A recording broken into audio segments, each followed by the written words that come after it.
Great. Same as your email. I know. Okay. Thank you. It is 6 o'clock, and at this point, I'd like to open up the public hearing on the amendment to the 25-26 district safety plan. Public hearing, so if people would just stand for the pledge. I pledge allegiance to the flag of the United States of America and to the republic for which it stands, one nation, under God, indivisible, with liberty and justice for all. Thank you. Okay. The end of the day is very difficult for me. So for those of you who don't know, I'm getting over pneumonia. So I'm going to try my best to not cough and choke during all of this. But so we have a proposed amendment to our district-wide school safety plan. This there's a recent enactment of what is called DESH's law. It took effect on September 1st, 2025. It was something that was adopted relatively late and was not, the structure of it and the expectations were not given to us in time to have a public hearing for our district and building safety, our district safety plan that we had in over the summer. So this is an amendment, so I'm just going to review the additional piece that will be added to our safety plan. We will also have a 30-day public comment period before the adoption, and we would plan on having an adoption of this amendment to our district safety plan for our meeting in December. Okay, so this just a quick summary. This information is also posted on our website with a brief one-question survey where you can put comments or questions about this, and or you can email me with questions as well. So this is just a quick overview. The new law mandates that school safety plans include a comprehensive cardiac emergency response plan and outline procedures and designate appropriate personnel to respond to sudden cardiac arrest or similar life-threatening injuries occurring on school grounds or at school-sponsored events. In addition, the use of on-site automated external defibrillators is required under New York State education law. And in compliance, the district has adopted an AED policy and implemented an AED program that is available on our district website. And this has been added because heart attacks and sudden cardiac arrest are two different conditions. And this serves to have a plan for us in case we have any of these events on campus. And the AED program has also been developed to ensure prompt, efficient, and effective response to sudden cardiac arrest or similar life-threatening emergencies in the school setting. So we have designated a group of school staff that are currently trained in CPR and AED use, and we are also in the process of identifying those that might be interested for an annual training this year. So we would do that every year, and that's part of our plan. And we also have all of our AEDs marked and accessible and maintained with guidelines set by the American Heart Association. We will also incorporate the AED program protocols for responding to sudden cardiac arrest in our 25-26 building level emergency response plan. And as you know, the specifics of those plans are not made public. In this case, they are not secret. And so we do, again, we're working on protocols as part of this plan to have responders. We have our two nurses. They periodically check the AEDs. Actually, they just did their annual audit of the machines and all the supplies, and we put together a plan for our order this year. But we do, some of our machines are having their batteries are coming to the end of their life. So we did just make a plan for doing full replacement of the AEDs would be about $9,000. So, over the course of the next 2 years, and we'll still have all of them being in operation. So we are working on those plans. Attached and included is our current policy. That most likely I think would be due for coming up for review from 2019. And so we do also have in here the program that's outlined that will be attached if you want to read it more extensively, but that we will have only school district employees who are trained in accordance with the laws shall be authorized to use the AEDs. All authorized personnel will have successfully completed a training course, and we shall train an adequate number of employees and administrators to ensure that we have enough staff and personnel on site. We also are working to make sure and kind of have some education so our coaches and people who are here after school time, that we have as some adequately trained people. All of our coaches are required to go through training. So at any game, whether indoors or outdoors, whether or not they're administrators or chaperones, you already have trained personnel because they are required. And we do also have portable or mobile units that go to games and or outdoor to our fields when we have practice and or games. And so really our plan is included, which is included here, just really talks about the ongoing training, which I already covered, and maintaining the certifications. And we're really looking to exceed that and offering it first to faculty and staff, but also we had a discussion at our last safety meeting. So this will kind of be a little bit precursor to the safety report. But we did also talk about possibly offering the training to our high school health students as well, regular for CPR and AEDs. And then it all does talk about the locations. We have 7 AED units on the athletic girls side of the high school gym. So they talk about the locations. Athletic Little League dugout field, high school gym hall, 1999 wing, across from the nurse's office, the main nurse's office, second floor, main hallway, and primary gym. And so it talks about the daily inspections, weekly checks, monthly functions as well as other inspections that are required, which I just referred to that we have conducted recently. And this also does speak to maintenance, fire drills and evacuations, bringing AED units to the command post. So as I said, we do have a mobile unit and procedure after onset of a cardiac event, and it reviews the procedures that we would go through. And our clerical also do have emergency cards for all of the different events that may occur, including cardiac events.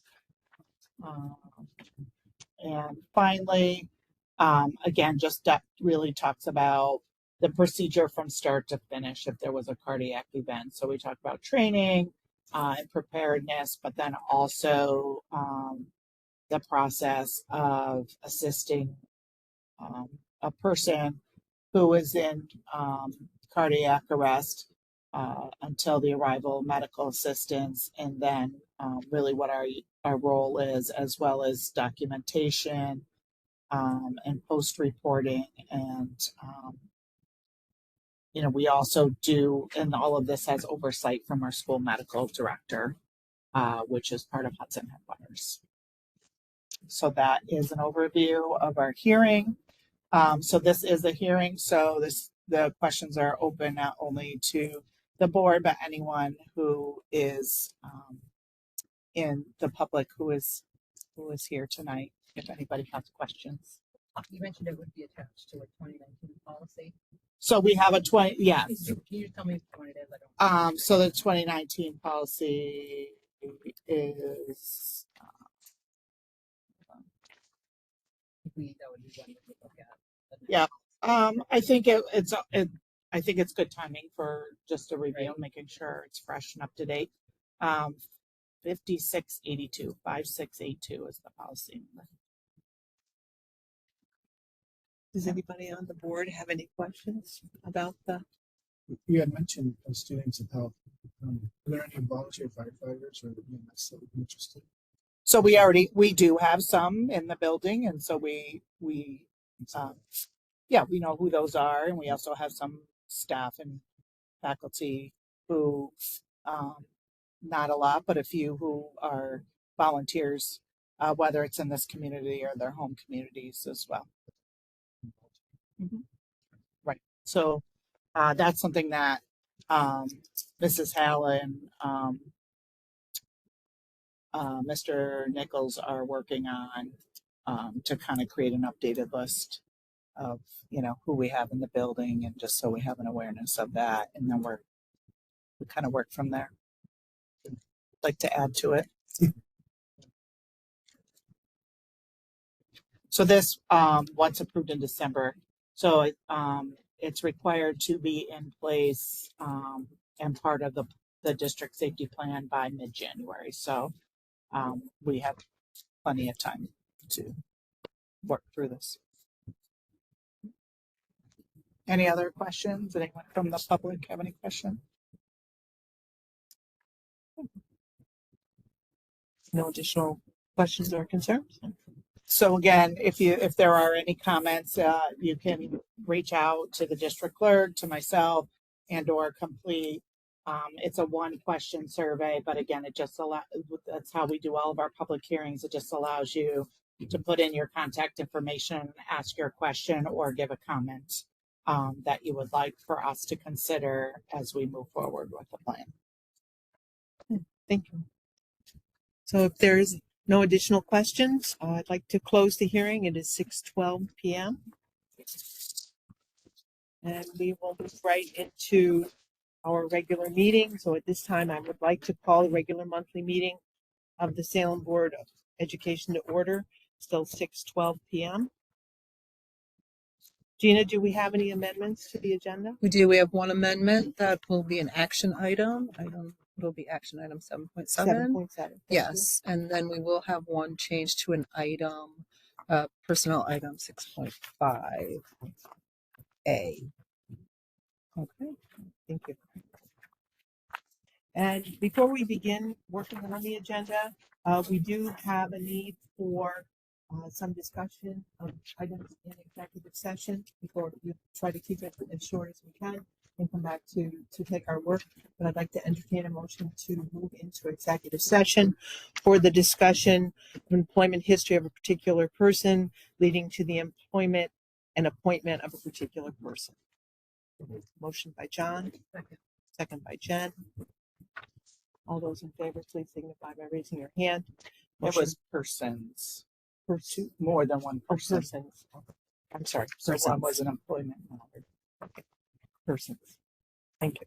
All those in favor, please signify by raising your hand. Motion carried 5-0. We'll be back as quickly as we can. Are we recording? Yes. All right, we're back on. We'll continue with our agenda. Moving on to reports. Giving your voice any Get it all done. Okay, I don't have to.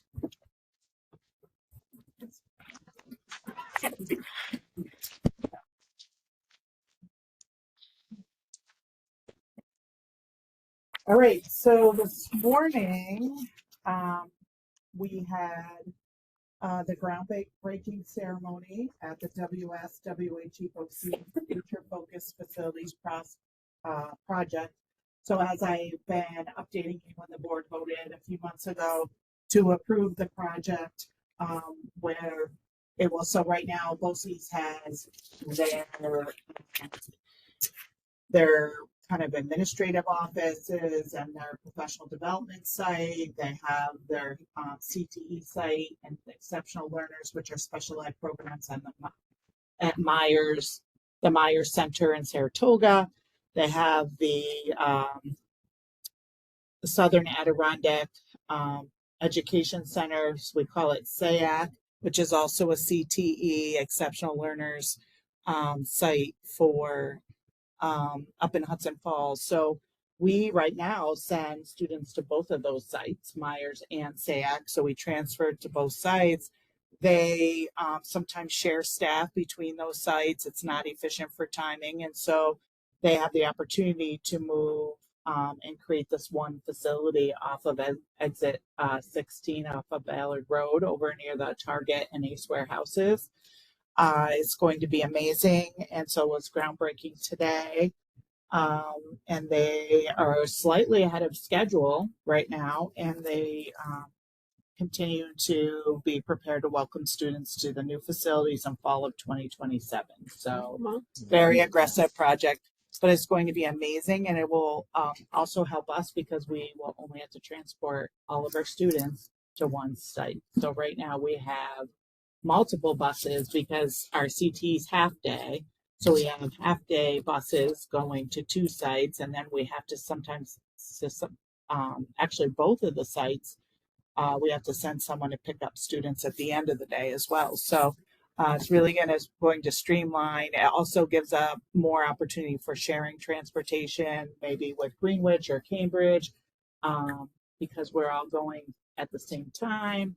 So really just that kind of a great model for regionalization as well. So a lot of opportunities.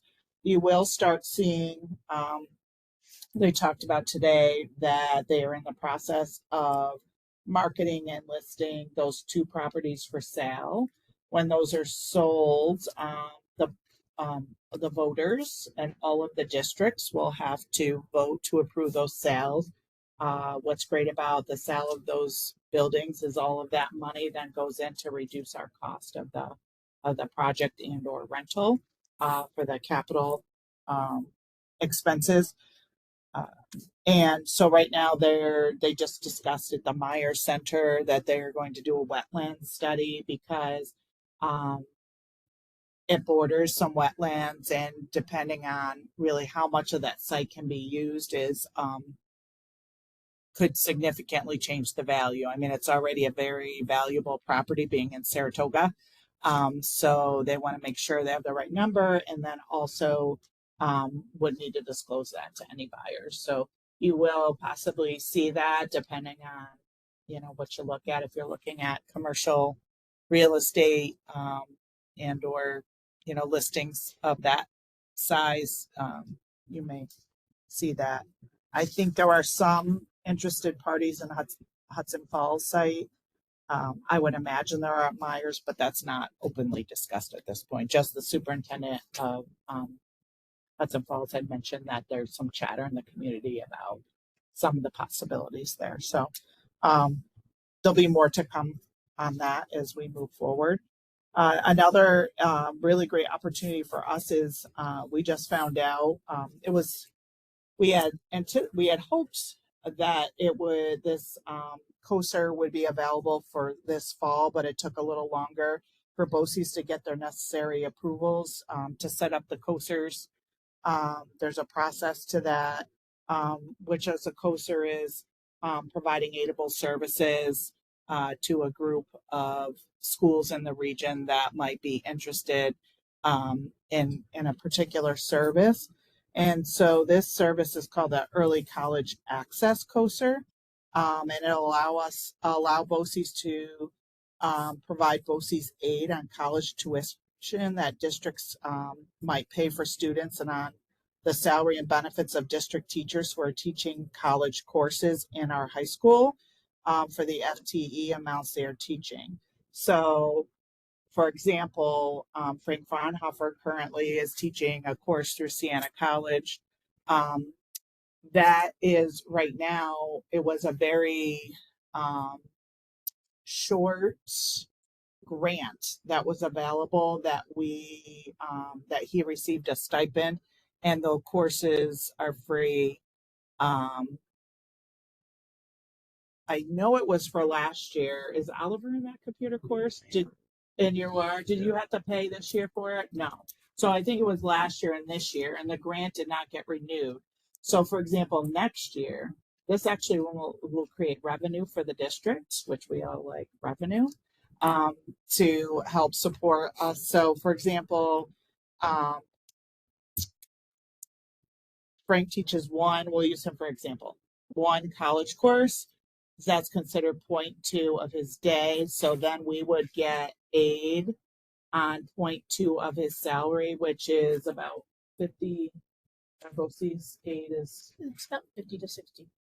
50 to 60%. So that's a nice chunk of change. And then right now, there were years where if we don't have a grant, we're asking students to pay for their college course credits. This does not count for AP or I do not international baccalaureate. So it will not count for those, even though after they take the test, they could be eligible to get credit. That it's not the part of the same program. It's not eligible. But then, so if a course costs a student, I'm just going to use $300, for example. So if we pay the $300 on the student's behalf, then that would be aidable for our BOCES aid. So we get that back. So with what we're making on that teacher's salary, we're still, even though it would cost us maybe 40% of that tuition, if our teachers are teaching those classes and some of those classes in-house, we're making revenue on that. And already we've been having we just recently had an email conversation about possibly the math department was already interested in maybe making pre-calculus. So we have calculus as AP right now. We don't want to necessarily take away from AP, but how can we add maybe some elective opportunities for college credit? It's something that New York State is really pushing, is for us to increase our rigor and our opportunities as part of Portrait for a Graduate. And so pre-calculus might be a candidate through a community college, as well as psychology. We previously offered it as AP, but a lot of students were not interested in taking that level of rigor for psychology. They're just students who maybe were just interested in that as an elective. And so we'll be having some conversations about possibly offering that through one of the SUNYs. So there's a list of, I think, 10 or 15 colleges that would qualify, and so BOCES would help us with our teachers and kind of doing an information session if some of our teachers. So really, it's not for everything, but maybe 11th and 12th grade.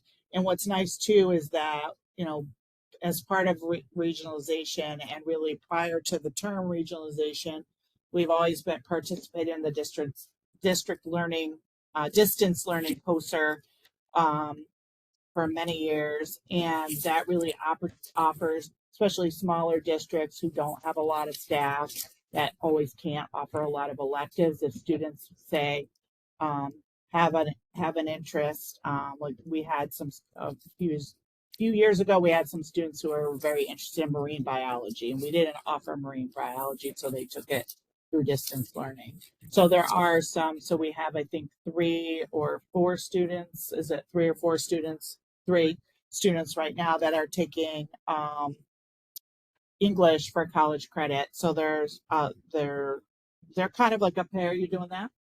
So It's too hard for yes, for and the so first semester. I'm not- so this will be covered second semester. Their tuition will be paid through the school. So yeah, so it's a great opportunity. It's really there's the small fee. Obviously BOCES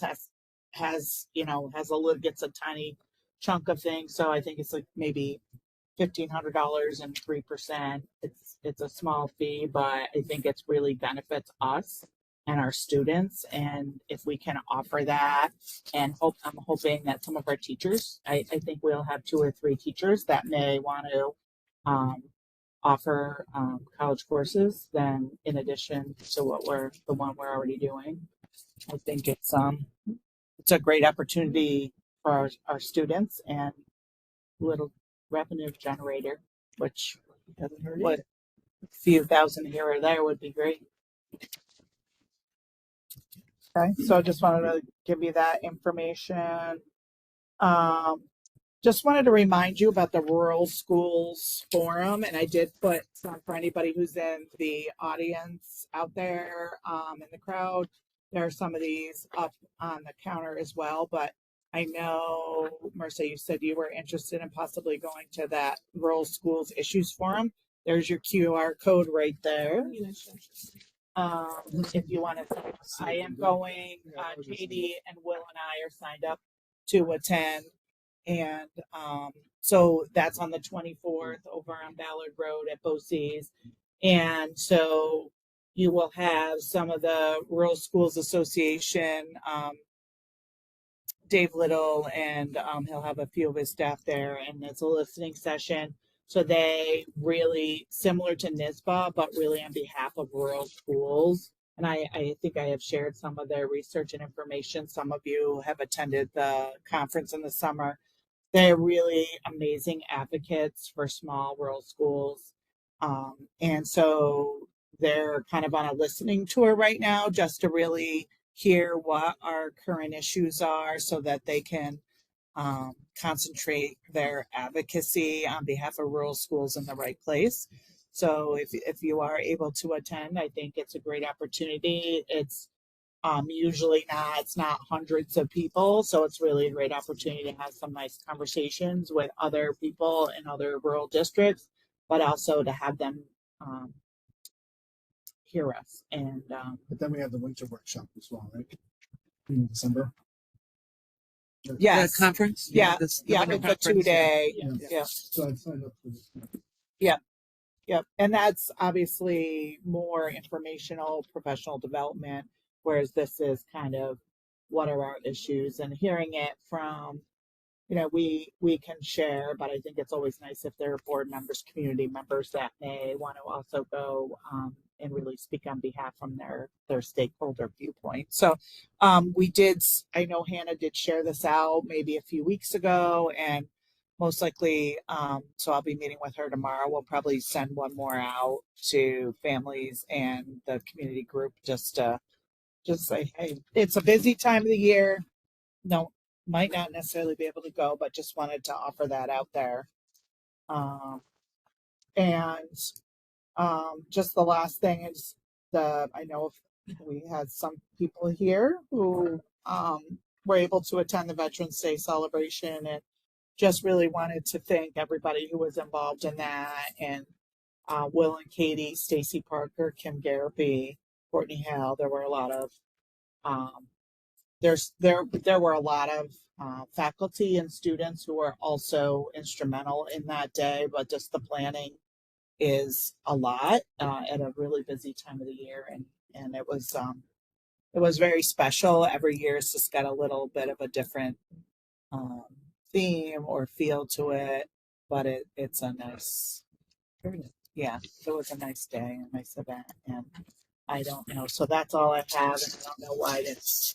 I'm not sure what you have on your list to share, but I don't know if you had any perspectives. Were you able to go? Were you here on Monday for the Veterans Day? Yes. Yeah. It was good. I think cool seeing all the veterans. I don't know. I think it's all I really know. Do you have anything to report out? I don't have a lot. Just like I wasn't really sure about why the students are not allowed to eat in classroom anymore. I don't really know why that rule was put in place. So that has always been a rule, actually, that I think just kind of got away from everybody. And especially just because we have an old building, right? It gets messy, crumbs, rodents are always a concern, right? We don't want to make it a great place for mice and cockroaches to come and live and hang out, as well as some of our students have very severe food allergies, and it's pretty hard for teachers to regulate that. And it also can be a disruption. Someone in the middle of class decides to open up a big bag of Doritos, and it can be noisy and really a distraction to everybody else who can smell and hear the Doritos, but you can't partake yourself. So, They still get yelled That's at. a high school, right? Like that's in high school. it's pretty much Obviously, like elementary students have snack time. right. They have snack time. Yes. So this is really a 7 During through class. 12, and we kind of just, I think it was a regrouping of, but I do feel your pain, right? Like, because it is nice when you can I mean, feed like, your growing bodies. because I don't feel like eating the school breakfast because it's not always enough, and then I don't always have the time in the morning to make myself breakfast because I have to flexibility. Now I know Mr. Moore has graciously said you could bring your breakfast with you or have school breakfast, right? That is correct. I thought you Yeah. only said have school breakfast. Yeah, for first period, you gotta finish it all there. Yeah, because then we kind of have our trash cans out, we do our big cleanup, and we'll run. But it is, and I know Mr. Moore is going to be starting his listening sessions. Are you going to be able to? Is Wyatt going to come to those too? Will be now. Yeah. Yeah, because I think it'd be good that you can hear the questions and the answers. What are And the so, go ahead, Mr. I'm going to put I Mr. am not Moore sure on the the spot. exact date, but it'll be in December where our meeting with the student council. Are you on the student council? I will make sure we get invited so you can okay. ask questions and listen. Yeah, and then we'll be starting also when I can attend those with Mr. Moore, and then I may do some as well, maybe on different dates. It just kind of depends on the coordination of our schedule. It's just good for us to be able to hear and have those conversations. So I'm sure a lot of other students would like to hear. And I know Mr. Moore did send out an email, but it's not everybody always here. Probably. So you sent out an email about the eating, correct? Yeah. So I think it's always good to do some follow up. That's all I have. But I know it was quite controversial. I read it. But Right. I don't agree with the spam. That was just annoying. oh, right. A lot All of the people. students were just they weren't even like they didn't have any good points. They were just writing random. Yeah, I think everybody did well with that, though. I think there was some regulation among your peers that told people to get with the program. Yeah, I mean, just so you know, it's a problem with adults too. Sometimes. I think we all have stories probably from a lot of, even in our families. I think sometimes group chats and, or people replying all and including, maybe just That's want a to say problem something. everywhere. Yes. So it probably would be good as we do work on our digital citizenship. So that's going to be some of our requirements in the future is teaching some of our younger students about how to be good digital users on email and online. And I think that would be good just to talk about etiquette. That might be helpful. We'll get some feedback, but I think that would be good. Should invite you to do Yeah, I think that would be good. So keep making your list. So we'll add to it. That's good. Good reflection. Anything else? Are we having a spirit day on Friday? Or football? Yes. Good answer. I like it. That was a little late, but Yes, Friday. So Friday, as you know, very exciting. We're going to the Section 2 finals for football, and so we'll all be wearing our purple, orange, and black. And the game is at 4:00 in Colony. We did offer a band bus, but it seemed like students rather get down there some other ways. So hopefully some of you can make it. We'll see you there. And That makes sense. I don't even I'm trying to get a sweatshirt. I have a sweatshirt for every sport except football. I was very And tempted it's to chilly. open a school store on Main Street this week with all the merchandise. Well, we do have an online store, but it's probably a little too late now. You could call Val's. Sometimes they have stuff out on their racks. You never know. They might have some Val's in Mechanicville. It's Val's Sporting Goods. Oh, it's not too far. It's right on the way. It's right on the way. You could go that way. Call there and just have them hold it for you and pick it up. Yeah, I agree. Well, hopefully maybe we'll be in the Carrier Dome. It's cold there too, and then you'll have it for Well, thank you, Bob. Thank you. Any other reports? That's it. That's all I have. At this point, I'd like to enter into public comment session. And as outlined in our policy, the public comment period is not to be designed to be a time for discussion. Please do not expect the board to respond to your comments or questions tonight. We will, however, respond to your questions at a future meeting if necessary, or have the proper staff members get back to you at an appropriate time. Anyone making a comment to the board, please come to the podium and share your name. All speakers should address their comments to the presiding officer only. Any group or organization wishing to address the board may come up to the podium, but please identify a single spokesperson. Each speaker will be allotted 3 minutes. All speakers will be required to keep to the 3-minute time limit. This will ensure consistency and fairness. Speakers may comment on any agenda item or any matter related to district business. The board will not permit in public session any discussion involving individual district personnel or students. Anyone wishing to discuss matters involving individual district personnel or students should present their comments and or concerns to the superintendent during regular business hours. If anyone feels that they need more than 3 minutes, our policy does identify additional ways to contact the board. We want our school board meetings to serve as an example to our students that members of our school board and community can deal with controversial issues in a civil manner and demonstrate mutual respect for one another.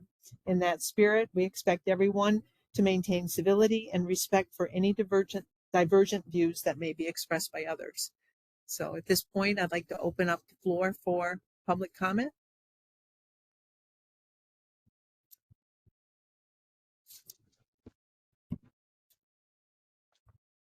Dr. Mike Nugents, and it's apropos to that. I'd like to comment on the communication practices of the Board of Education. Most notably, the policy 1511 that Ann just referenced that says questions and comments from the public concerning matters which are not on the agenda will be taken under consideration and referred to the superintendent for appropriate action. At the August 13th board meeting, I submitted a printed list of 28 questions and or comments to each board member and the superintendent. Included among the list of 28 was a request for an unmarked copy of the evaluation instrument used by the board to assess the superintendent.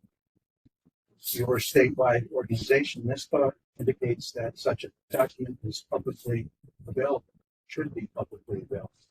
Instead of providing me with the requested item, I was informed via email that the board did not want to reply to the questions or comments in writing. I was invited to meet with a board member and district leader. I declined the invitation because the board president constructed an agenda for the meeting and there was no assurance that we would discuss any of my questions. I replied to the email and reiterated my request for a copy of the evaluation instrument regarding the annual assessment of the district leader.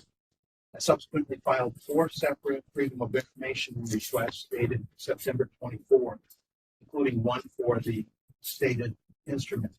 The district had 5 days to acknowledge receipt, which they did. They requested 20 days to respond, and then have since asked for another 20 days. Tomorrow is November 13th, marking 3 full months since my original written request.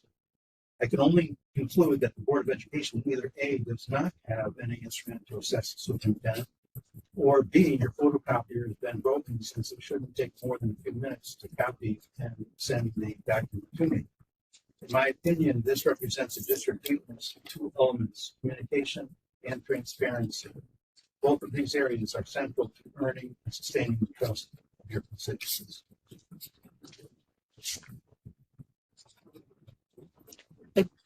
I did just want to correct. It's my understanding, I was not fully involved, but the district clerk is my secretary. Some of your request has been filled, correct? No. No. No, Oh, okay. they All right. said to, I Hold was, it. I had thought that was Yeah. my mistake. Okay.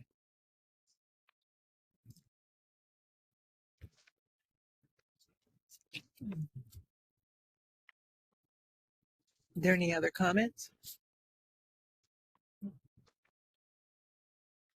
Dr. Mugis, thank you for your comment. And at this time, I'm going to close the public comment session and move on to our our agenda items. We're moving on to the consent agenda. Does anyone wish to separate an item from the consent agenda?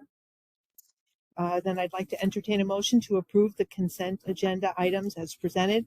We have minutes from our October regular meeting, the treasurer's report from September and October, conditions of accounts from September and October, the internal claims audit report from September and October, and our CSE, CPSE, and 504 reports. So moved. Motion by John, second by Jen. All those in favor, please signify by raising your hand. Motion carried 5-0. Committee reports. I don't, other than the safety, were there finance didn't they? Okay. Talk basically about where we're at relative to what we budgeted in a lot of different kind of roles. Some of this will come up later, I think, but a little bit how staff changes have affected where we're at, which I think will come up when we're talking about English later. We did look over the positive pay agreement from Arrow, which is basically a fraud prevention device, and talked about that a little. We talked about some changes in tuition students being added or removed from that list and how that might affect some costs and some income and expenses potentially going forward. So that was kind of what we were focused on, I think.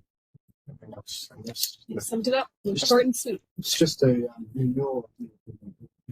That's a new one. No. That's a new one. Well, But you've had positive. payment.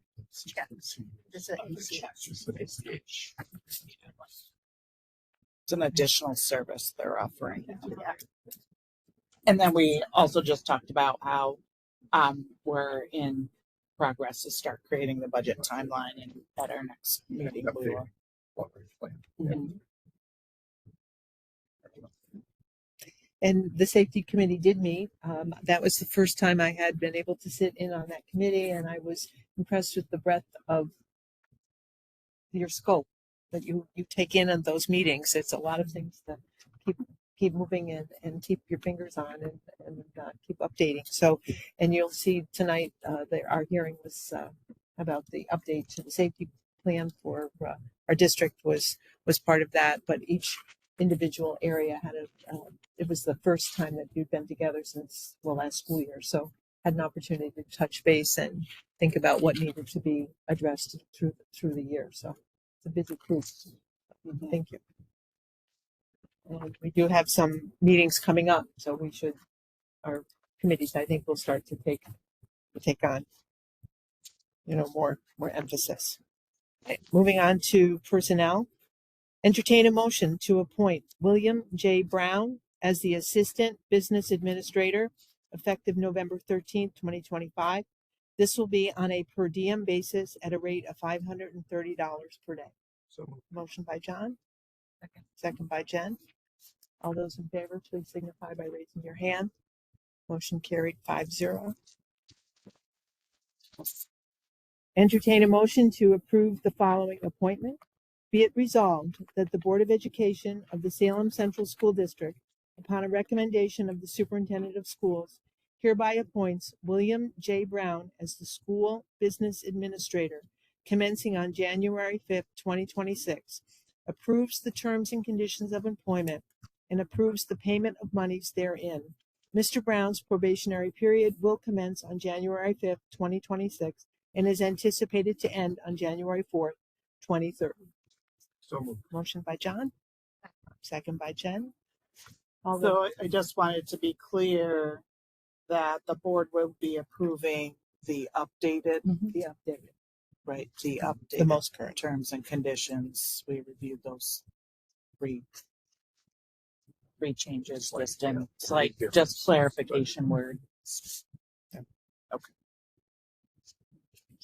we need to change that resolution or just, So, the bill comes in with a higher level certification. Yes. The org chart makes sense. Looking forward, we feel good about the top of the organization. So I support them. all those in favor, please signify by raising your hand.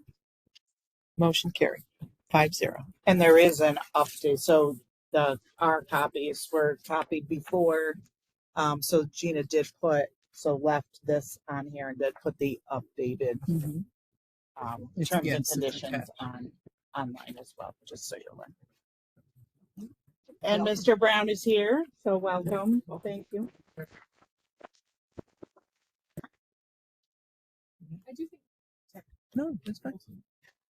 I do think it's worth noting some of the credentials and notable things about him, even given not having the experience. I think it's worth you filled us in on some of the awesome qualifications and credentials and some of the tasks that he'll be able to take on with those certifications. So I think it's important to share that with the community. So again, so Bill comes to us with a lot of life experience, and as well as had some engineering background, so has some good knowledge of facilities, as well as having been a teacher for, over 20 years of teaching experience as well. So in the school district business leader certification. And so what that allows is a nice breadth of taking on some additional responsibilities within the organization administratively that can take that's right now has been delegated. So for example, Will is the co-chair and does a lot of the safety committee items. Typically that is something that the school business administrator would take on. Some additional HR duties, and data privacy officer eventually once he gets settled, not right now, but probably into next year. That is something that takes quite a bit of technology and data privacy. Will also has technology on his plate, and not that they won't be involved in that, but really will allow Katie and Will to be to be freed up, as well as myself, and to be working with them on curriculum and some other items. So definitely a great addition to the team. And for many of you who aren't aware, and I'm assuming Bill knows and won't go out and change his mind, but there's a huge shortage right now of business officials, and we are so fortunate to have him. It's a very competitive environment out there right now, and so You're going to be good friends with Rick James. yes, yes, did a lot of research. Good, good mentor. Yeah, mentor and all of that. But yeah, and we'll have some transition time. And he said he's already sat through 25 hours of board meeting video, More and he still wants to be here. So yes, it comes back, and so was very excited and appreciative of just kind of how the stars were aligned, that it worked out for us in terms of timing, and some of the people that Bill and I knew in common connected us. So really, I don't necessarily know if Salem was on his radar, but his superintendent and some former administrators that he worked with reached out to me and connected us, and we geeked it out with a lot of finance talk for many hours. And so, yeah. I appreciate the purple tie, whether that was intentional or not. I don't know. Yes. So Very good. And moving on, entertain a motion to accept the following resignation to Neil Cozy, teaching assistant, effective October 27th, 2025. So moved. Motion by John, second by Jen. All those in favor, please signify by raising your hand. Motion carried 5-0. Does anyone wish to separate the list of appointments?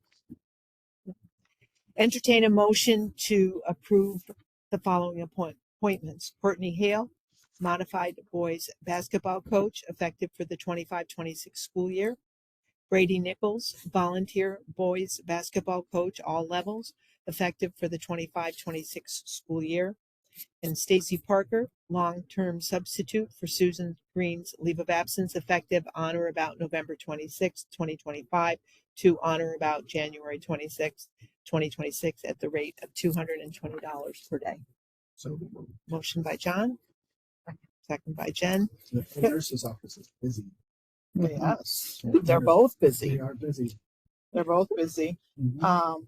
I will tell you that, so you may have noticed that we did have an appointment for modified boys basketball coach last time, and I did point it out, but just wanted to just reiterate that we actually have 2 modified boys teams this year. So that's why we have 2 coaches, and just felt that it was the right thing to do to just give everybody the opportunity to play and have some time on the floor. So awesome. That's that much interest. Yeah, that's good. Yeah. So, yeah, and that we could do it. That's great. Okay. All those in favor, please signify by raising your hand. Motion carried 5-0. The next one is a longevity payment. There is a change here. Oh, I'm what? sorry. Oh, I'm About, sorry. I was just wondering who's Brady. So he is the new elementary nurse. So Mrs. Hale does pretty much the high school students. So I can tell you don't get sick or injured a lot. So that's good. Knock on wood. So Mrs. Hale is our high school nurse, and Mr. Nichols is now replaced Mrs. Bramer, and he is our elementary school nurse. So they work together. So they kind of share the job when one is out, or they cover each other. So, on the longevity payment approvals, we do have Paul Yakovec named there, but we will have to hold that.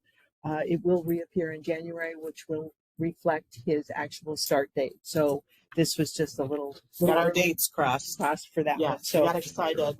We got excited. yeah, We got excited for Paul. But it's coming. Yeah. So he's still gonna so get there. does anyone wish to separate the remaining names? Entertain a motion to approve the following longevity payment payouts for Wendy Carey for 10 years of service, $3,000, retroactive to pay date September 26, 2025. And Tina Beatty for 15 years of service, $4,500, retroactive to pay date September 26, 2025. So moved. Motion by John. Second by Jen. Appreciative of all of that good service. All of those in favor, please signify by raising your hand. Motion carried 5-0. It's great to see those numbers. Yeah. Entertain a motion to approve the memorandum of agreement between Salem Central School District and the Washington Academy Teachers Association. The memorandum of agreement addresses the co-chairperson for CSE, CPSE, and Section 504 terms and conditions is to be effective for the 25-26 school year. So moved. Motion by John. Second by Jen. All those in favor, please signify by raising your hand. Motion carried 5-0. Entertain a motion to accept the following reserve fund report and analysis for the 24-25 year-end summary report. And it is as attached. So moved. Motion by John. Second by Jen. Any questions or comments on the? Thank you for putting it together. Yeah. I did read it all. I did. It's always good to see it and to see how they're used. Any other questions? All those in favor, please signify by raising your hand. Motion carried 5-0. Entertain a motion to accept the external audit report of financials and the corrective action plan for the 24-25 school year. So moved. Motion by John. A second by Jen. Any questions or comments? No, I, when I look at the audited financials, I think it looks like we're coming in for a soft landing, and I think that's the case. um, running small surpluses or not reducing our unassigned fund balance. So hopefully we can land the sucker softly and enjoy a good 2 years of nothing too unfortunate happening. Knock on wood. Yeah, and as I have mentioned, we're now that everything's final, Karen's gotten all the information to Rick Timms, just the kind of the year end. We use our New York State report. It's called an ST3. It's a little easier for him to work with than the audit document itself. And he's working to update now the 24-25 school year with our actual numbers. So we just had projections, obviously, when we used that, had that year in our long range plan. So we'll update those actuals, and then we'll be sharing that as we're working with the next budget and projecting that out. So we'll have a few years now. Looking forward to it. Yeah. Coming quick. It's Start in January. all those in favor, please signify by raising your hand. Motion carried 5-0. Entertain a motion to accept the external audit report of the Extra Classroom Activity Fund and the Corrective Action Plan for the 24-25 school year. So Motion by John, second by Jen. Comments or questions about the extracurriculars? No? It seems like they're narrowing down, their concerns about that. And it Yeah. seems like all of those internal controls are working well. We're getting there. Yeah. And Will we're was getting quite there. helpful with that. Yes. Mr. Moore met with all of the advisors and it just was gave really them their nice. reminders. I And really appreciate it.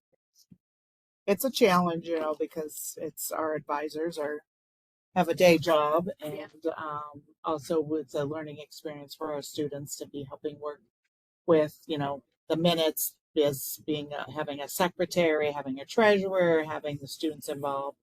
And so it's good to have some reminders. It's definitely, we have some opportunities and Been good. nothing major, but Yeah, just It's tweaking it. fine-tuning, yeah. fine tuning our extracurriculars. All those in favor, please signify by raising your hand. Motion carried 5-0. Entertain a motion to approve the intermunicipal agreement between Salem Central School District and the Shenandoah Central School District for the 25-26 school year.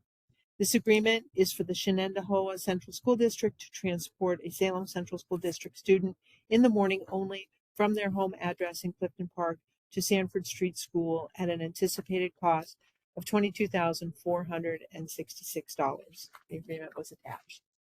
Motion by John, second by Jen. All those in favor, please signify by raising your hand. Motion carried 5-0.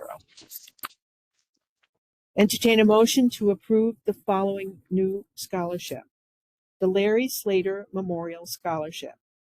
Larry was a 1994 graduate, and this memorial scholarship is a $1,000 scholarship with a plaque to be given every year to a graduate that has financial need, who plans to continue in vocational or technical fields, is interested in athletics, and exemplifies a strong moral compass.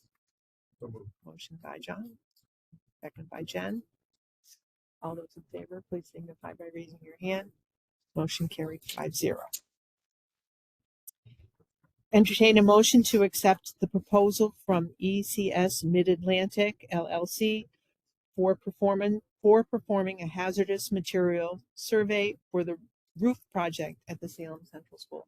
So moved. Motion by John, second by Jen. Good to see us getting going on that. Yeah. Like, that means we're moving. Yes. All those in favor, please signify by raising. Once all this field work is completed, it'll probably be after the holidays. Here it's getting pretty tight. My brother works for Titans, and he says that it's getting pretty tight for scheduling. Yeah, I'm not 100% sure of all the details, but I'm assuming I mean, the roofs are pretty straightforward. And so kind of they've been working on the plans, but the field work is pretty much complete now. So it's just kind of tying together these things. So my my sense is it'll be probably winterish. Hopefully. I mean, that was the timeline they put Yeah. together for us, yeah, and they felt it would be a good competitive time. So yeah. I'm comfortable with Mhm. their timeline. And the NYSED, the New York State Education Department, they have been at a pretty reasonable timeline Yes, to get approvals. So I think we're good. yeah, I think you said the spring would be too. Yeah, so I don't, but I'm not a roofing, so.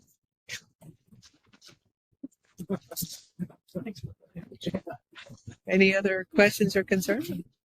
All those in favor, please signify by raising your hand. Motion carried 5-0. And we had an addendum.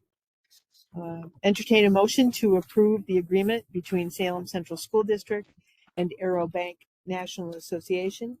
This agreement is for ACH Positive Pay Service, which is a service that permits customer to protect customers' designated accounts for ACH debit entries. So Motion by John. And second by Jen. just want to clarify for everybody, we're talking about the general account right now and then the capital General project fund. fund when it's up Right. and running. Let's So start with we're the not general talking about fund. all the other equipment accounts Right. paying for monthly fees and this. We're just the talking general, about and then the we'll accounts put that the really have the capital money in in it that we're really using. when it's up and running. And there's no fee to end early or start mid-year, so we'll monitor that. We'll monitor that and recommend. You have all the exports without this you process. Yeah, and it's really easy to set this up. You set up your vendors that you do ACHs with. If an exception comes through for somebody that's new that we hadn't set up, that's when it comes on our screen and we can okay it to pay and set them up as a vendor. It's very user friendly, much like Positive Pay we have for the checks. But you do have to set up the vendor. That's what's the issue. It's recommended that you do it.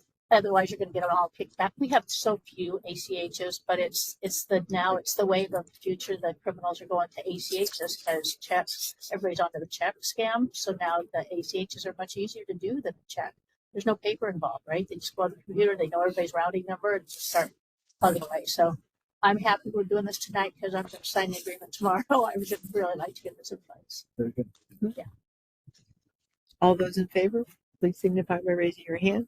Motion carries 5-0. Thank you. And that was the end of we've got a lot of action items. We're good. You do.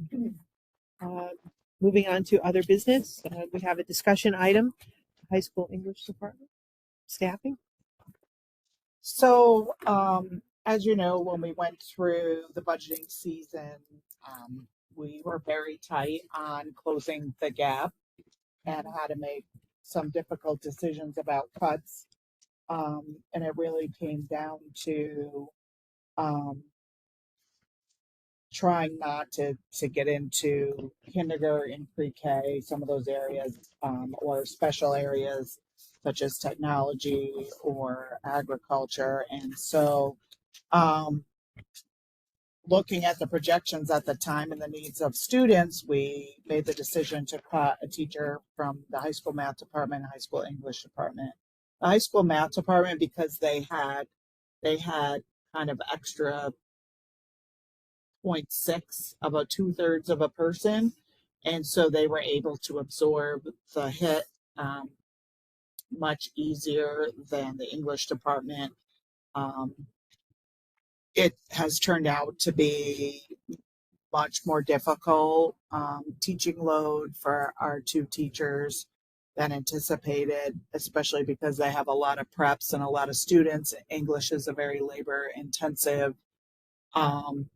Those are intensive courses to teach if you want to put an emphasis on writing. And there have been challenges. Mr. Moore has had been working with the English teachers early on about some of the concerns they had.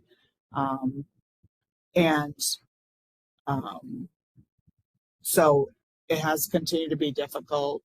We have that 7th grade that has a lot of students. There's also the way we accelerate math. You don't see that stress and pressure as much in the math department in the seventh grade because some of those seventh graders are accelerated. So um, it has been difficult. And so we have had, as you've seen over the past few months, you never, when you're looking at this in March and April, we have had with Mrs. McGregor's retirement, we have had 9 changes in just looking at teachers, and an administrator, business manager position. And so those are some significant, so some of the teachers that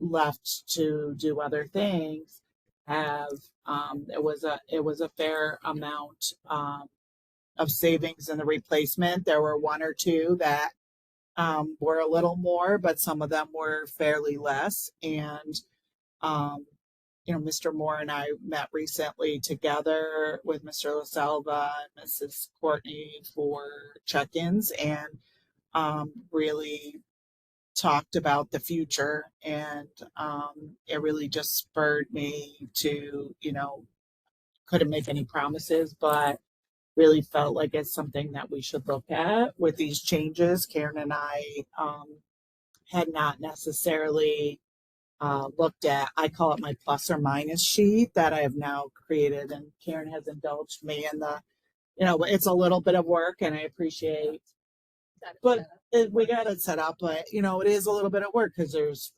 benefits and credits and master's degrees and things in there. Some people have them, some people don't, different amounts, but it has helped us really kind of stay on track, but also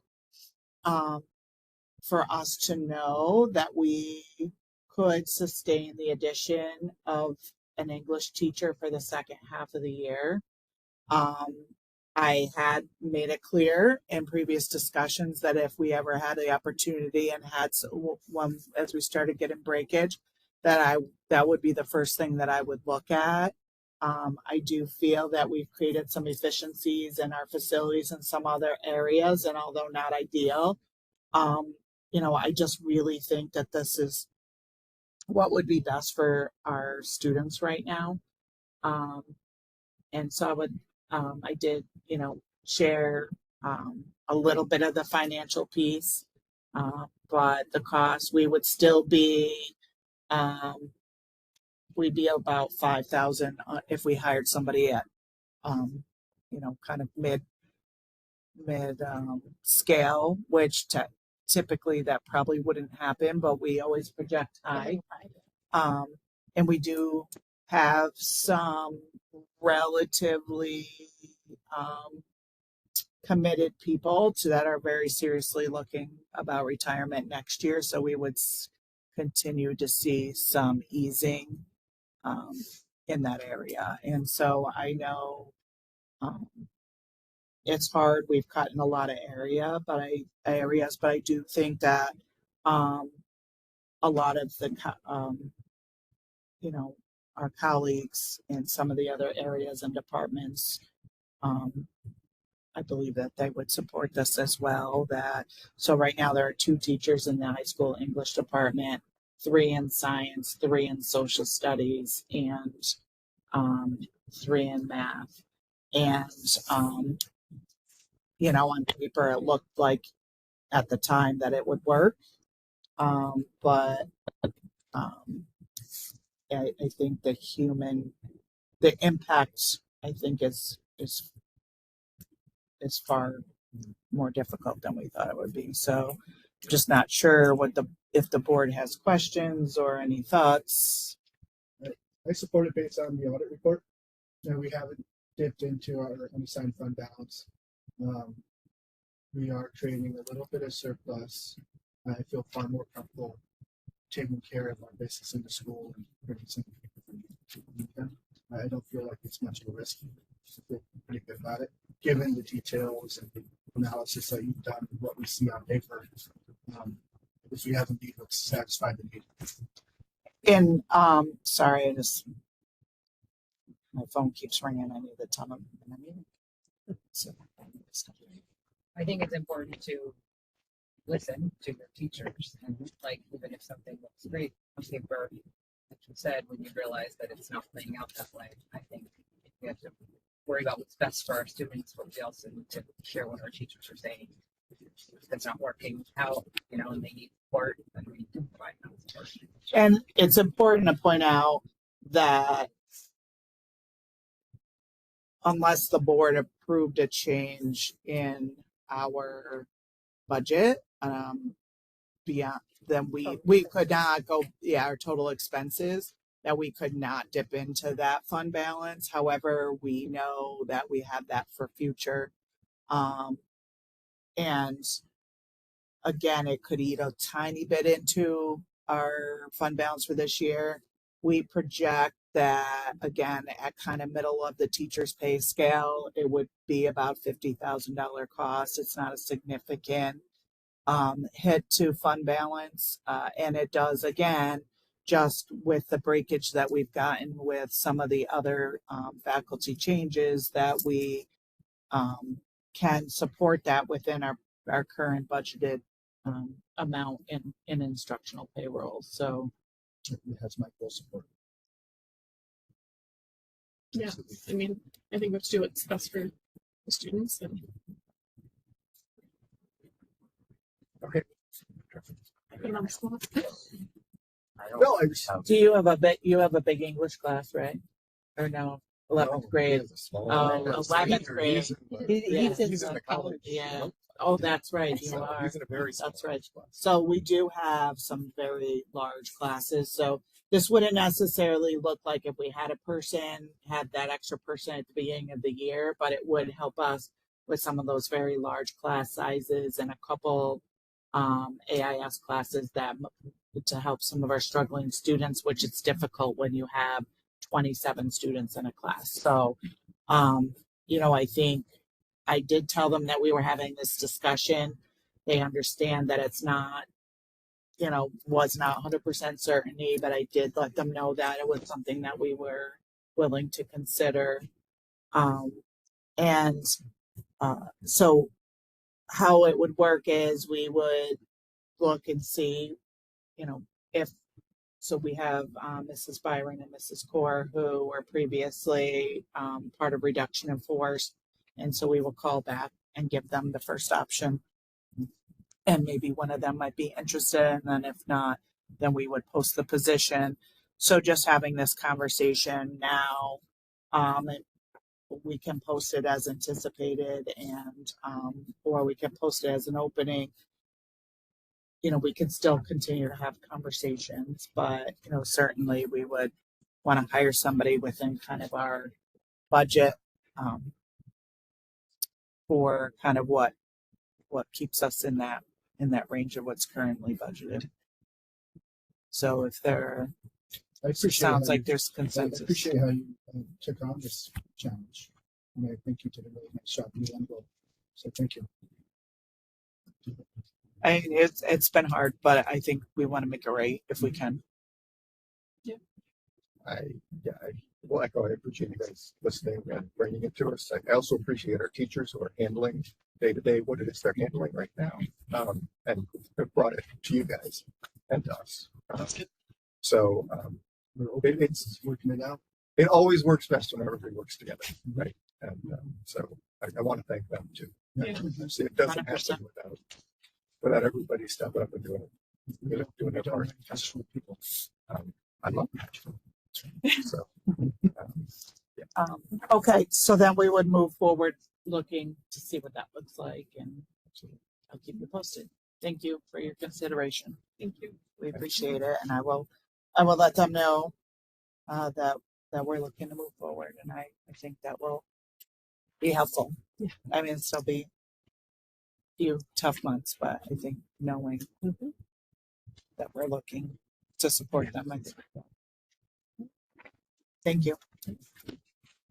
And then moving on to opportunities for the board to be heard. I would just like to thank everybody who took part in our workshop for board norms and operating procedures. And I hope you still have November 17th on your calendar to continue that work. So I think I was excited when I looked at, what we had gotten through and talked about. And I think we've got the framework for, moving forward to have a good product. Thank you. So I want to talk about veterans today, and there's so many things that people talk about in regards to children and culture and community. Talking about character development, good parenting, building the bridges between divided people. And I have to say, I had never seen so many tears in one place. And it wasn't a funeral; it was a celebration. It was really nice. And no, it was. I think there are pictures on our website of the Patriot Guard crying in our gym. It's just a fascinating thing to see. But it was wonderful, and I really appreciated it. So thank you to everyone. It was very nice. It's very special. Shout out to the FFA Yes. and our football team and the long houses around the town. Big If you ever effect. get down there, the main hall, they're so cool. Is that right? Everybody should check them out. It's fourth grade. What I did. Fourth this year, but Longhorses, the Iroquois Nation long houses, and they're every year. It's amazing. They're all different.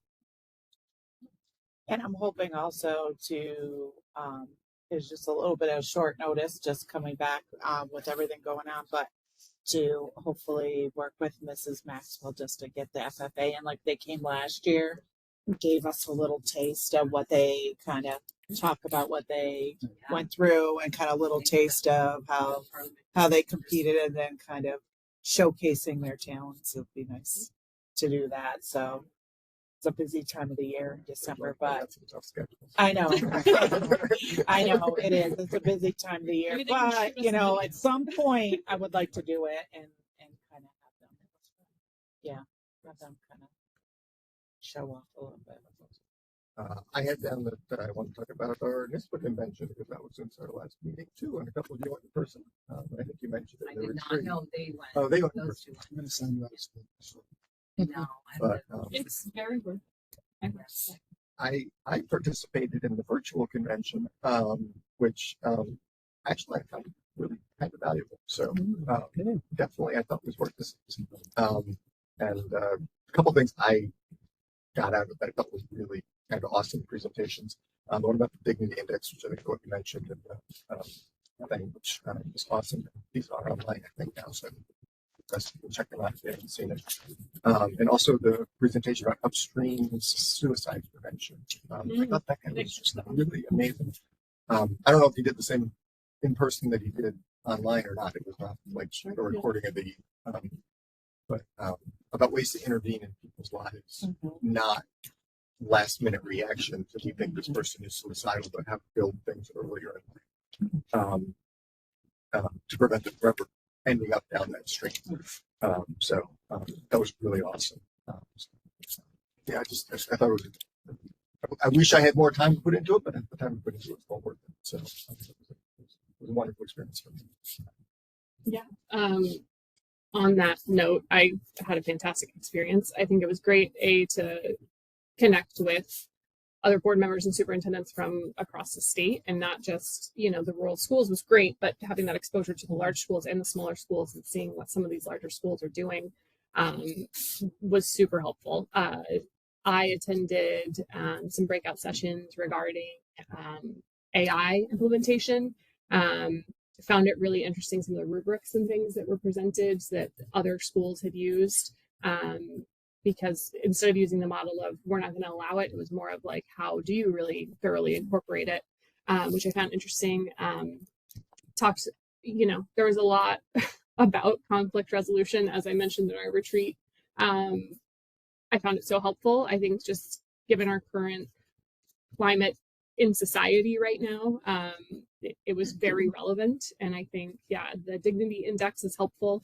Again, brought that up during our retreat as well, to really be mindful of that. And I definitely check myself more than I used to in ways that I thought I was being respectful to others, and then kind of like have to take a step back and say, am I really, or is this coming off in a different way? The other one that was very impactful, talking about not having a dry eye, was on the road. What was his name? Oh, jeez. I'm totally spacing on his name. Yeah. On the road. Presentation. Yes, Yeah. from ABC. Yeah. Oh, yeah. That What is his name? Steve. Yeah.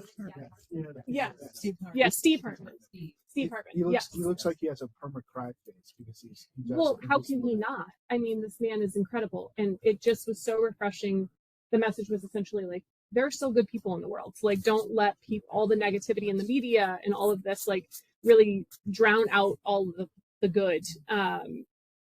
There was not a dry eye. Yeah, it It was, motivates you to come here yeah, and be a part of this board.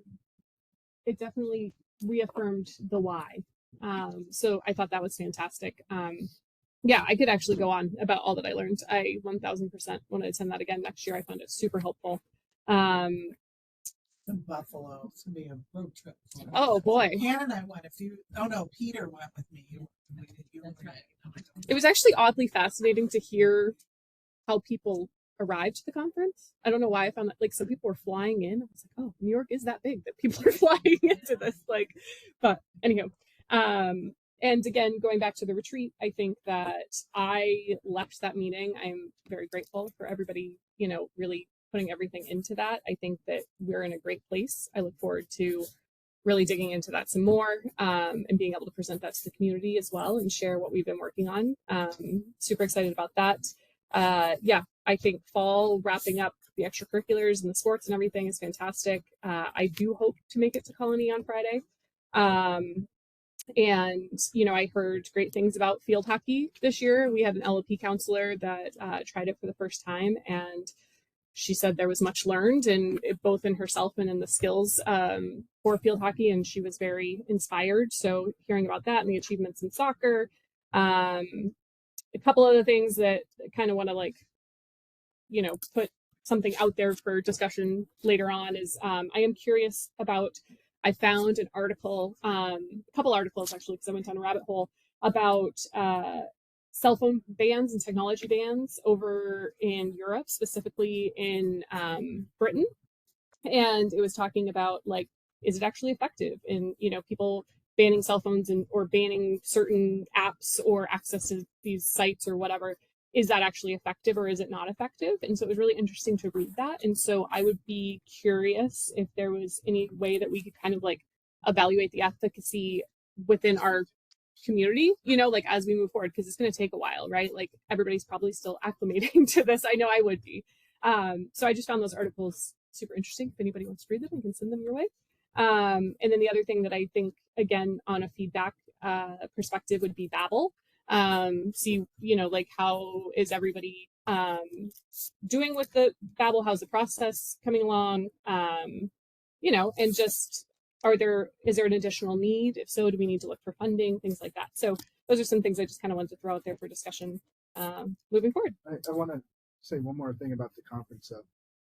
I did have a teacher come up to me, like, last week and say, I didn't know there's only going to be one degree now. And I was like, oh yeah, I learned it in the NISPA conference. I'm like, oh. And so I'm just like, portrait of graduate, 1 degree requirement. Oh, Are we, are the teachers learning this as well?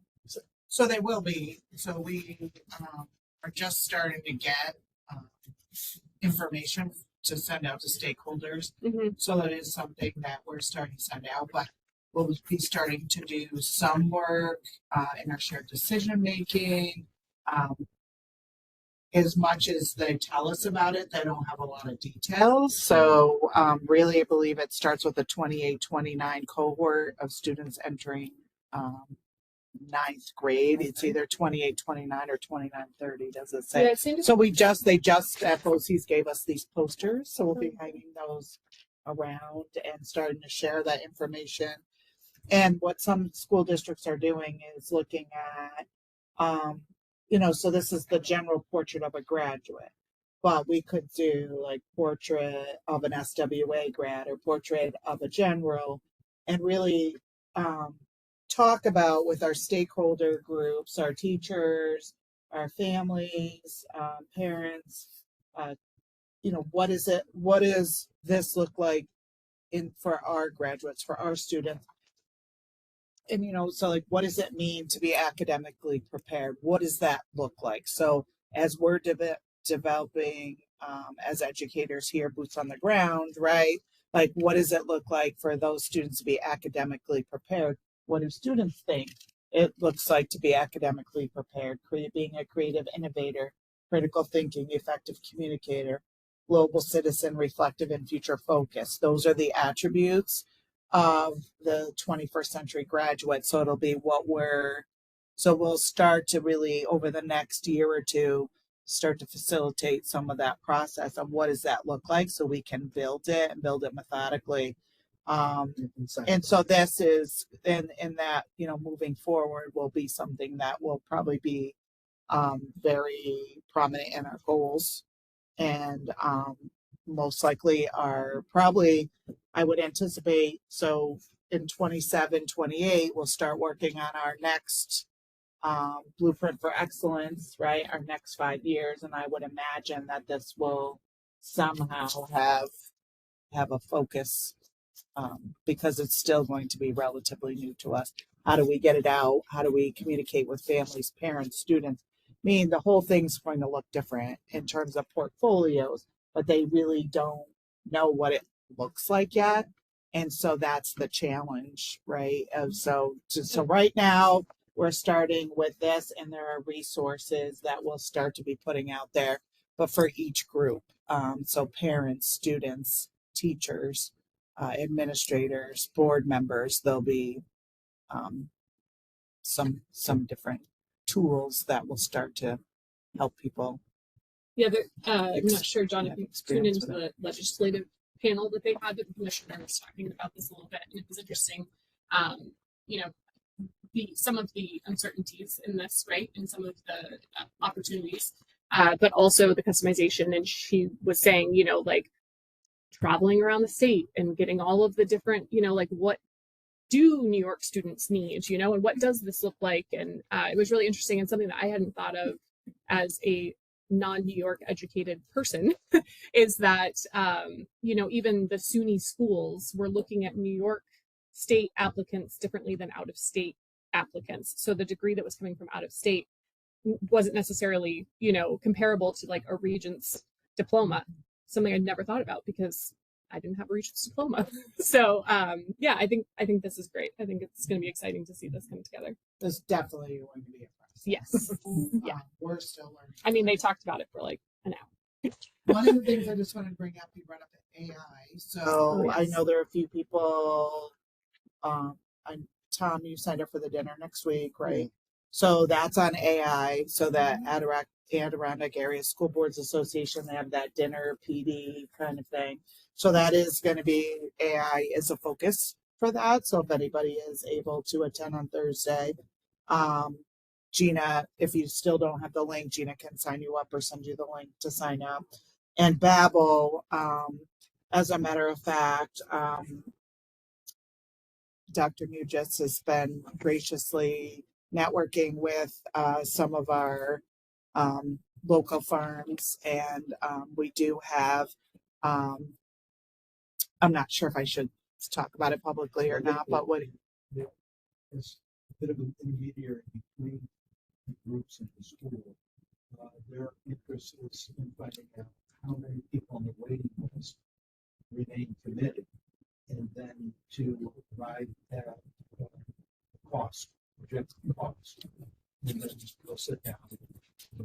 Yeah, well, there would be a possibility of them donating to cover that. Great. So Gina, that is I on can her put list. those I gave numbers that to her together, on yeah. Monday when she came back from vacation. So that is on her list. So she'll be working with you on that. So hopefully by early next week we'll have a number. So Great. very much appreciate it. But I think also, at some point maybe, I don't know if we can do it before the holidays, but maybe in January we had talked about maybe getting the group together and just talking about, how it was working, They can what's come going and speak well. fluent Spanish to us in the board meeting. I don't know about that. I'm having a hard time rolling my R's. I took 5 years of kidding. French, and so I'm having a hard time rolling my R's. But yeah, so it's very much appreciated, and so we have the possibility of Yeah, I getting think that some more emphasizes people how involved. important those Yeah. community connections are. I actually got one other thing I wanted to mention. I didn't write down, but through Parents Fair, I got a notice of a little change to our recognition of our outstanding high school students, and I thought it was a great idea. I believe it, Mr. Moore's idea. I don't know if you want to share or you want me to share, but I'll let you share. well, I'll share what I understand. So we've been doing honor roll and high honor roll since I was in school, long before I was in school. But a lot of areas, schools I know do have a principals list or whatever to recognize students who achieve even higher than the high honor minimum. So we are going to be instituting that, I guess, starting this quarter. That's what I read. That's awesome. Just find a way to continue to push students who are achieving that 90 average to try to achieve something more. And kind of keep putting goals in front of people. And I guess they get breakfast too. The principal's list Which and a ribbon, so there you And a go, ribbon. ribbon. And the number is that we have this quarter's 32. Wow. That's amazing. More than I expected. That's Yes. fantastic. wow, That's a third. That's more than I would've guessed. That's one amazing. third of our, That's an entire group. almost a third. Yeah, almost a third though. We have So when I was in high school, if you made honor roll, you got a bumper sticker that you put on your parents' Oh. car, and it was like a big deal. And if you made headmaster's list, it was like a unique, like bigger, fancier bumper sticker. So everybody wanted to get the headmaster's list bumper sticker on the back of the car. Just Do saying, people want to put bumper stickers on their cars still? it could be a magnet. I don't know. I think we need a merchandise store. You do? Yeah. I'm just saying. The link on community groups. Now we have all this social media and stuff. There's probably cooler ways to do it, but back before social media, I don't know. Pretty if they cool have bumper stickers. to have bumper stickers. I'm gonna say I used to have a magnet and someone stole it off my car. Oh, rude. Rude. Yeah. But I appreciate it. Yeah, that's great. Students. Yeah. I think it's great that you're doing that. So. even higher goals. You could put the bumper sticker on your fridge. There you go. There you go. Just saying. Fridge sticker. Picture for sure. I don't want to get things too long. I wonder, how do we get students to get better grades that aren't necessarily That's a great point. because sometimes it's not really wanting or just like they don't want to do it because they just don't want What do they want? Is there a sense does anybody ever talk about, like, are there challenges that make it hard for them, do you think? Or is it just like, we don't think it's important, right? I think that they just Maybe could do a little undercover investigation, just chat people up and, the names, but maybe Bring it back to bring it up, conversation. Maybe Yeah. good thing to talk about. I think it's important, why do students feel as if it's just not a valuable experience, are they looking for something different in their education that maybe we can offer them, whether it's how the relevance of what are kind of the classroom experience, or it could be, how do we give them additional supports? Sometimes I wonder, I think homework it's always kind of been a tradition that you always think and give homework, and a lot of teachers have been teaching for many years, but I don't know it. Sometimes I think circumstances are different, and that's also what I wonder is it hard for some kids to complete the work outside of school, or what, is that a barrier? I'm not sure. So that is something we could talk about. Maybe it would help us with. It's a good question.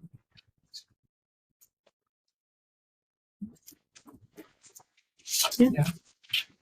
I know the breakfast is pretty sweet too. It's true. Why would we have big double breakfast? Bonus breakfast. Maybe bonus breakfast. So we have to find Wyatt's sweet spot. There's not enough and too much. So A private suite with vending machines. right. There we go. Something like or elect, not just some award by themselves. Oh, I see what you're saying. Okay. I was thinking it's a different way. Okay. To be continued.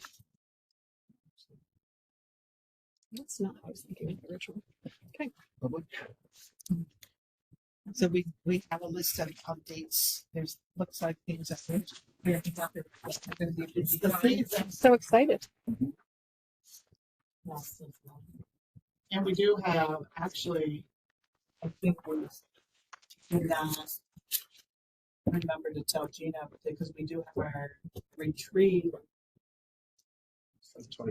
Our 7th of November. So Yes, and I think she wasn't Can't here forget when we that. realized oh yeah, you are getting tea. It would be in my weekly reminders, but So the National Honor Society induction says time to be determined. actually it's at 1:30. 1:00. Okay. 1:30. Has it always been? Has it always been at the 1:30. daytime? It's amazing. Yeah. They already. Just Interesting. have to go at least once. Good. Well, We ours have is in our- the evenings. That's why we I was have- wondering. The whole high school comes. Oh, okay. It's amazing. It's like probably nothing you've ever seen. It's the most beautiful traditional ceremony. Ours was quite lovely, but it's interesting. I, 1:30. it's so special. I've great. never seen anything like it until I came here. So with sometime in the next few years, you could come, if you're able to make it over, just pop over, but it's Just like amazing. an hour. Yes, we have a little With the reception reception. after. We're done by dismissal. On the 15th is also the Shops holiday sale, so you can head both places. I was curious about the Northeast Instrumental Music Festival. Must be some Here it reason. is. Yeah. Lake Kids going George. somewhere? It's Yeah, it's in a- Lake George. Yeah, For the- high achieving kids, I don't know. it's kind of like a select group. But Kind of. it's high achieving Yeah. kids. It's a-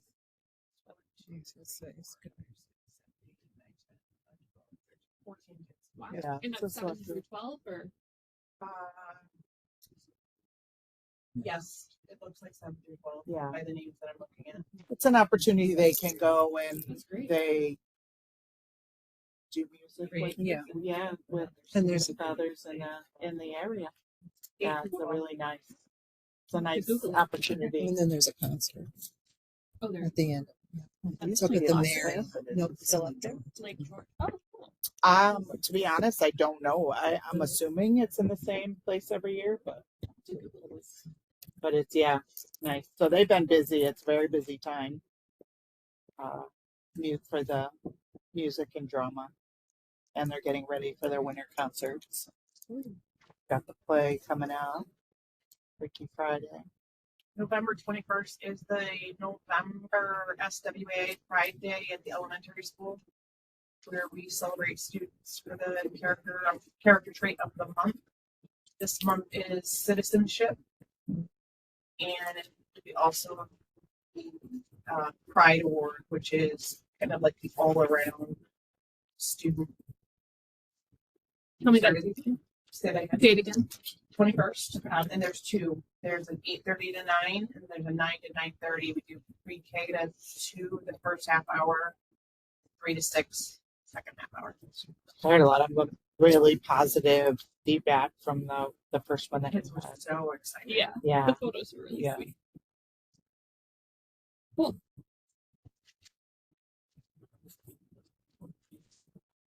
Any other additions to the day?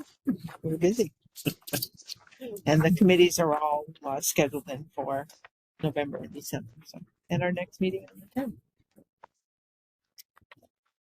So if there's no other business or discussion, I'd like to open up the floor for public comment again. If there is anybody who would like to make a comment to the board.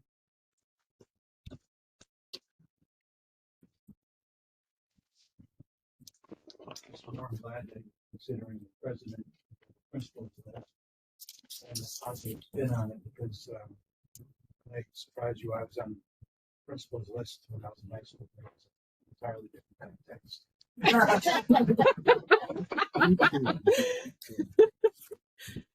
I want to commend you for your reaction to the emerging need for the English department and the staff, and your willingness to respond in a year like this.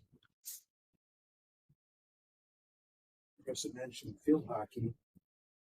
I'm proud to say that Salem had the best Brazilian field hockey player in the whole league. Never knew anything about field hockey, but she was talking to playing and she really enjoyed it. You also mentioned artificial intelligence and upcoming discussion on that. If any teachers or board members have particularly strong opinions on that, pending the hopefully the good outcomes of my wife's surgery, I'm scheduled to speak at an AI panel in Europe at a tech conference early December, and be anxious to have that opportunity and invite you to provide any questions or suggestions as I prepare for that. Mr. Brown, welcome to Salem. Coming from Lake George, which makes me recognize that you have a different challenge with Lake George because of your combined wealth ratio has a heavy burden for potential capital projects because of their state aid ratio. And so you're going to be facing a quite different challenge here. And I might say that your superintendent, John Lutheran, here makes me feel old because he was a student teacher at Schuylerville years ago and was a principal. I want to thank Julie. I'm a member of the Salem Economic Development Council. And Julie is a participant on that committee now. And the school, by virtue of the size of the budget and the staff and its identity with the community, is a prime, can be a prime economic engine. So I'm appreciative, as other members are, that will have a voice from the school. Thank you. Thank you. Thank you.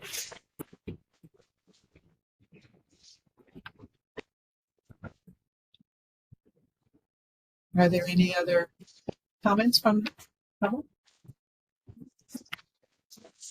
At this time, I'd like to entertain a motion to move into executive session for a discussion of the employment history of a particular person.